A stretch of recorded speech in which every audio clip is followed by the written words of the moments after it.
சேலம் மாவட்டத்தில் நடக்கக்கூடிய விஜய் அவர்களின் இந்த நிர்வாகிகள் சந்திப்பு கூட்டத்தில் மருத்துவ குழு நம்ம கூட இணைஞ்சிருக்காங்க. நிறைய விஷயங்கள் பேச போகிறோம். சார் வணக்கம், உங்கள் பேர் சொல்லுங்கள்.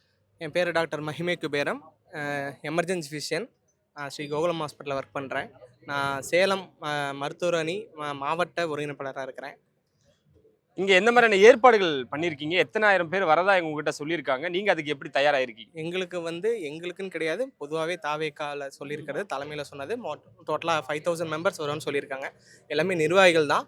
இது பொதுமக்களுக்கான கூட்டம் இல்லை, நிர்வாகிகளுக்கான கூட்டம். என்னென்னு பார்த்தீங்கன்னா, இப்போ நாங்கள் மெடிக்கல் டீம், எங்களுக்கு டோட்டலாக 20 டாக்டர்ஸ் இருக்கும், 10 எமர்ஜென்சி ஃபிசிஷியன்ஸ் இருக்கும். 8லேருந்து 10 எமர்ஜென்சி ஃபிசிஷியன்ஸ் இருக்கும். எமர்ஜென்சி ஃபிசிஷியன்னா நாங்கள் எமர்ஜென்சி கேசஸ் எங்களால் ஈஸியாக ஹேண்டில் பண்ண முடியும். நாங்கள் அதுக்காகவே ஸ்பெஷலிஸ்ட்டு. அதனால் எங்களால் இப்போ அதேமாதிரி ஸ்டாஃப்ஸ் பார்த்தீங்கன்னா எமர்ஜென்சி மெடிசன் டெக்னீஷியன் இருக்காங்க.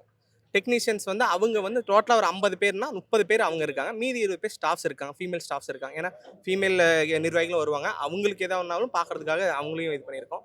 எல்லாமே well trained staffs. BLS, ACLS அப்படின்னா பேசிக் life support, advance cardiac life support. In case பேஷண்ட்டை ஒரு ஹார்ட் அட்டாக் வந்துச்சு, டக்குன்னு மயக்கம் போட்டு விழுந்துட்டாங்க அப்படிங்கிறப்ப அவங்களுக்கு இனிஷியலாக என்ன ட்ரீட்மெண்ட் பண்ணணும் அப்படிங்கிற முதற்கொண்டு எங்களுக்கு எல்லாம் தெரியும்.